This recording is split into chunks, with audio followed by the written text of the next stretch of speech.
Halo Music Lover, apa kabar? Ketemu lagi sama gue Glenn dari Sinfonia Musik. Kali ini kita masuk ke segmen yang agak lama kita udah nggak buat, itu Quick Sinfo.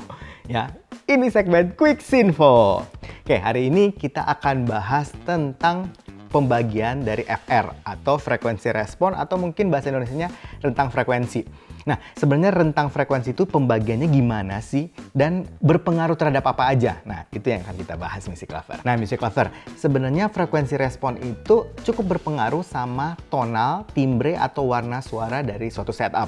Ya, cuman kita nggak akan bahas lengkap tentang itu, kita akan bahas pembagian-pembagiannya saja. Jadi Music Lover nanti mungkin kalau dengar ada, oh ini sub bass-nya gini, bass-nya gini, presence gini, brilliance gini, nanti ngerti gitu. Nah, sebelum mulai, Music Lover perlu tahu dulu, sebenarnya rentang frekuensi itu ada di angka berapa aja. Nah, jadi rentang frekuensi itu ada di angka 20 Hz sampai 20.000 Hz. Kenapa? Karena ternyata sensori kuping manusia itu cuma bisa nangkep di rentang angka itu. Jadi kalau terlalu di bawah itu sudah tidak terdengar, atau terlalu di atas lebih dari 20.000 Hz itu udah nggak kedengaran lagi. Jadi memang rentang sensori manusia itu cuma di angka 20 Hz sampai 20.000 Hz. Yang mungkin bisa nangkap di bawah atau di atas itu mungkin sensori kayak ikan paus, ikan lumba-lumba, mungkin kelelawar, atau kalau nggak salah anjing juga bisa gitu. Jadi kita nggak bahas itu. Jadi rentang frekuensi yang biasanya diukur di audio itu antara 20 Hz sampai 20.000 Hz. Nah, sekarang pembagiannya seperti apa? Nah, di yang paling bawah, kita ambil yang paling bawah, paling rendah berarti ya, di angka 20 Hz sampai 60 Hz. Nah, itu biasanya kita sebut sub bass atau bass yang paling bawah. Nah, sebenarnya ini nggak semua instrumen bisa masuk ke frekuensi ini. Kalau nggak salah yang paling memungkinkan itu cuman instrumen-instrumen yang fundamental kayak bass, kick drum.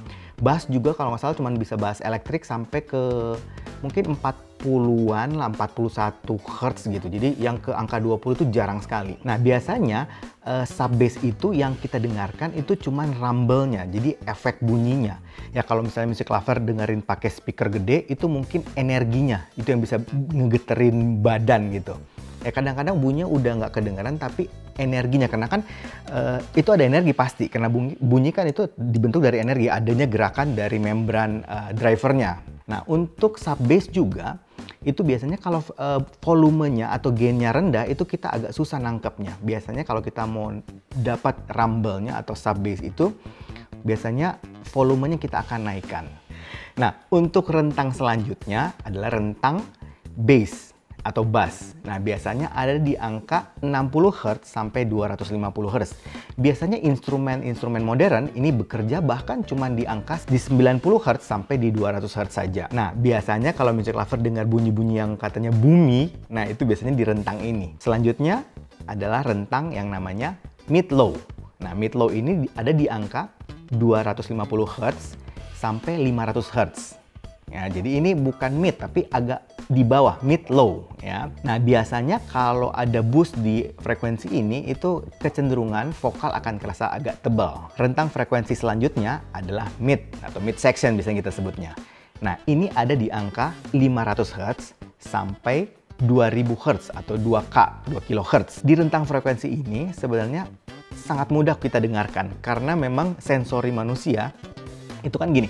Jadi memang Tuhan menciptakan kita, kuping manusia itu ada di sini paling peka karena kita memang berbicara di range ini. Jadi kalau vokal, orang mungkin nyanyi atau orang speech voice, itu memang ada di rentang ini. Jadi biasanya ini cukup sensitif kita mendengarkan di rentang frekuensi ini. Dan biasanya kalau kita mendengarkan satu instrumen atau mendengarkan satu lagu, rentang frekuensi ini yang paling pertama kita dengarkan, yang paling kita notice. Nah, kalau di frekuensi ini kita boost, biasanya efeknya juga hampir sama seperti mid-low, jadi akan ada kecenderungan seperti vokalnya akan lebih tebal. Dan kalau terlalu di boost, biasanya di frekuensi ini juga yang menyebabkan kadang-kadang kita dengerin ada fatigue atau kecapean. Jadi ada kayak, waduh capek nih dengernya. Nah, itu biasanya juga mungkin boost, salah satunya itu di mid section ini. Sedangkan kalau kita kekurangan atau misalnya diturunin atau di-cut di frekuensi ini, biasanya yang menyebabkan vokal itu jadi agak tipis. Ya, mungkin music lover pernah dengar ada istilah V-shape, U-shape. Nah, itu biasanya yang mid sectionnya diturunin, jadi seakan-akan berbentuk seperti kurva V. Nah, untuk di frekuensi ini 500 sampai 2000, ini juga sangat berpengaruh terhadap warna suara manusia atau warna suara beberapa instrumen. Selanjutnya adalah upper mid atau rentang frekuensi di 2000 sampai 4000 atau 2K atau 4K. Nah, di rentang frekuensi ini katanya pendengaran manusia yang paling sensitif. Jadi hati-hati. Disinilah rentang frekuensi yang kita selalu dengar kalau ada misalnya peak atau sibilance. Nah, di rentang frekuensi ini. Nah, di upper mid ini juga, ini yang sangat mempengaruhi beberapa warna suara instrumen-instrumen. Jadi misalnya ada violin, cello, atau misalnya bass, itu yang menyebabkan warna suaranya juga ini katanya di frekuensi ini. Dan juga di frekuensi ini, kalau kita boost, kita juga bisa dengerin attack dari instrumen-instrumen perkusi. Jadi kalau kita pengen bikin attack atau misalnya bunyi awal dari instrumen perkusi, ini kita bisa boost. Rentang frekuensi selanjutnya adalah yang kita sebut presence, 4000 sampai 6000. Nah, ini yang tricky karena di angka ini yang menyebabkan bunyi-bunyi itu mendapat clarity.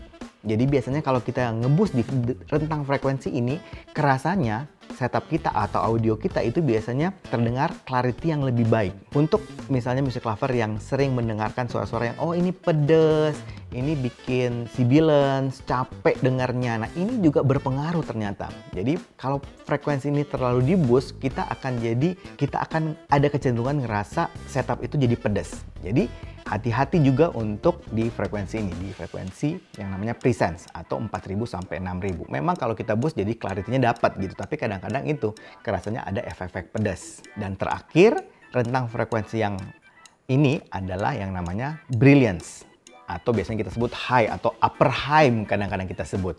Nah, ini rentang frekuensinya ini agak luas di angka 6000 sampai 20000. Nah, di rentang frekuensi ini yang menyebabkan kita bisa mendengarkan bunyi-bunyi seperti airy, kemudian sparkle.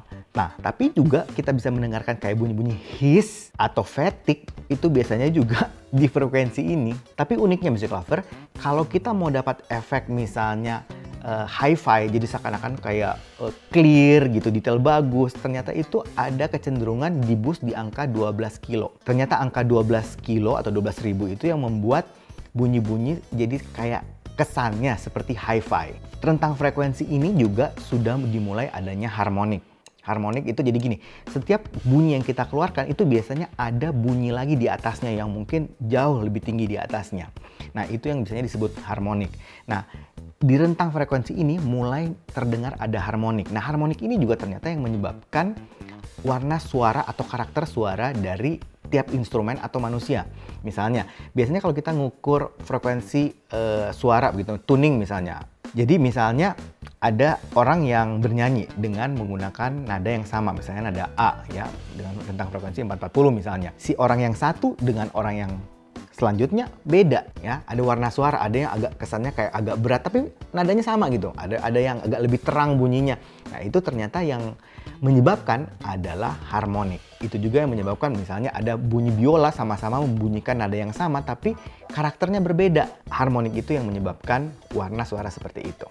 Nah, kurang lebih itu music lover pembagian rentang suara. Ya, semoga informasi ini bisa berguna dan bermanfaat. Oke, kayaknya itu aja dari gua. Sampai ketemu lagi. Dadah!